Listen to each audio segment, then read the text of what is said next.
इस वक्त की बड़ी खबर ये आ रही है कि चुनाव आयोग ने जो है जम्मू कश्मीर के विधानसभा चुनावों की जो है घोषणा कर दी है और साथ ही हरियाणा राज्य के विधानसभा चुनाव की भी घोषणा कर दी है। जम्मू कश्मीर में विधानसभा चुनाव इसलिए अहम है क्योंकि 2014 के बाद राज्य में अभी तक कोई भी विधानसभा चुनाव नहीं हुआ है। अब जो है 90 सीटों पर चुनाव आयोग ने घोषणा की है कि जम्मू कश्मीर के 90 विधानसभा सीटों पर जो है वो चुनाव होगा। चुनाव आयोग ने घोषणा की है कि जम्मू कश्मीर में विधानसभा चुनाव जो है वो 3 चरणों में होंगे। पहला चरण 18 सितंबर, दूसरा चरण 25 सितंबर और तीसरा चरण 1 अक्टूबर को जो है होगा। और अगर वही विधानसभा चुनाव हरियाणा की बात करें तो हरियाणा में 1 अक्टूबर को जो है वो वोटिंग होगी और 4 अक्टूबर को जो है वो दोनों राज्यों के नतीजे जो है वो घोषित किए जाएंगे। वहीं अगर जम्मू कश्मीर की बात करें तो अभी तक 10 सालों में राज्य में कोई भी विधानसभा चुनाव नहीं हुआ है।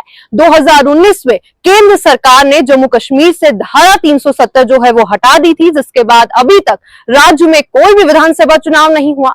वहीं जम्मू कश्मीर के रहने वाले लोगों का लगातार केंद्र सरकार से ये मांग रही है कि जो राज्य में जो है वो उनको स्टेटहुड वापस दे, लेकिन केंद्र सरकार लगातार ये कहती आ रही थी कि जो स्टेटहुड है वो तभी वापस मिलेगा जब राज्य में जो है हम चुनाव कराएंगे। लोकसभा चुनाव के दौरान जम्मू कश्मीर की जनता ने मतदान को लेकर जबरदस्त उत्साह दिखाया था और रिकॉर्ड तोड़ मतदान किया था।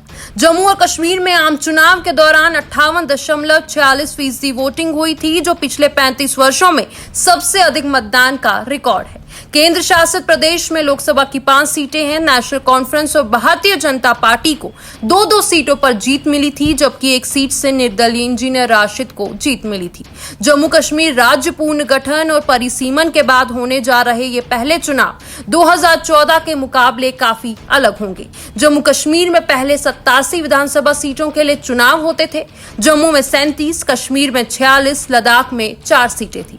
परिसीमन के बाद अब जम्मू में 43, कश्मीर में 47 विधानसभा सीटें हो गई हैं। लद्दाख के अलग होने पर जम्मू रीजन में सांबा, कठुआ, राजौरी, किश्तवाड़, डोडा और उधमपुर में एक एक विधानसभा सीट बढ़ गई है।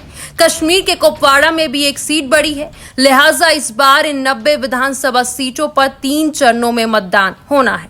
जम्मू कश्मीर विधानसभा चुनाव की घोषणा पर नेशनल कॉन्फ्रेंस के अध्यक्ष फारूक अब्दुल्ला ने कहा, मैं ये चुनाव लड़ूंगा। उमर अब्दुल्ला चुनाव नहीं लड़ेंगे। जब राज्य का दर्जा मिल जाएगा तब मैं उतर जाऊंगा और उमर अब्दुल्ला उस सीट से चुनाव लड़ेंगे। इसमें क्या आपको कोई शक है? उमर साहब नहीं लड़ेंगे। वो नहीं लड़ेंगे। आप लड़ेंगे? मैं लड़ूंगा। जब स्टेटहुड रिस्टोर होगा मैं उतर जाऊंगा और उमर साहब उस सीट से लड़ेंगे। वहीं अब इस वक्त की बड़ी खबर तो यही है कि विधानसभा चुनाव की जो है वो घोषणा कर दी है चुनाव आयोग ने, जिसके बाद जो है अब राज्य में चुनाव होंगे।